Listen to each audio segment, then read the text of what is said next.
Nasa kustodiya na ng International Criminal Court sa The Hague, Netherlands si dating Pangulong Rodrigo Duterte. Kasunod niyan, pinaghahandaan na ng ICC ang pagharap at legal proceedings ng dating Pangulo. Si Harley Valbuena ng PTV Manila sa Balitang Pambansa. Bago maghating gabi kanina, oras dito sa Pilipinas, nang lumapag sa Rotterdam Airport sa The Hague, Netherlands, ang chartered plane na naghatid kay dating Pangulong Rodrigo Duterte. Kaagad siyang itinurn over sa kustodiya ng Judicial Cooperation Unit ng Office of Registry ng International Criminal Court. Dinala ang dating Pangulo sa ICC Detention Center sa Scheveningen, kung saan siya mananatili habang nililitis.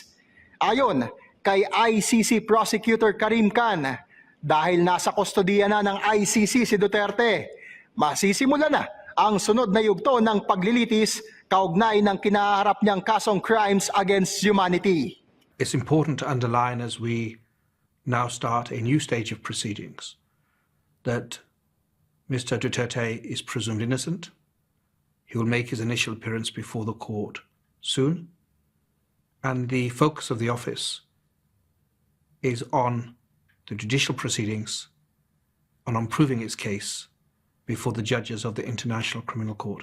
Binigyang diinikan ang mga criminal responsibility ng dating Pangulo mula 2011 hanggang 2019, kabilang ang pamumuno sa Davao Death Squad at ang madugong war on drugs sa ilalim ng kanyang administrasyon.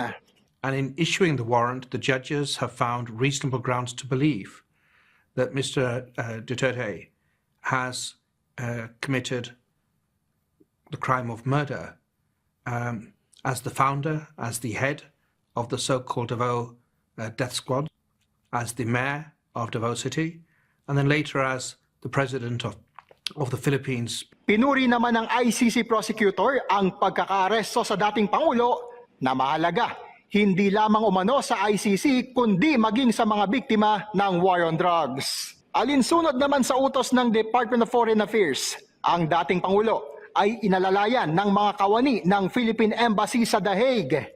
Dahil winter ngayon sa Europa, naganda at nagbigay ang embahada ng mga damit panlamig at care packages sa dating Pangulo at sa kanyang mga kasama. Nagbigay naman ng Dutch Immigration Authorities ng 15-day visa kay former Executive Secretary Salvador Mejaldea bilang siyang magsisilbing counsel ni Duterte, at papayagan din siyang bisitahin ngayong araw ang dating Pangulo sa detention center.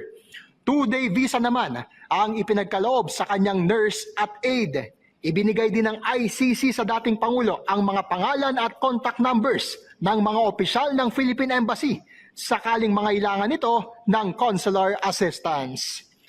Mula PTV, Harley Valbuena para sa Balitang Pambansa.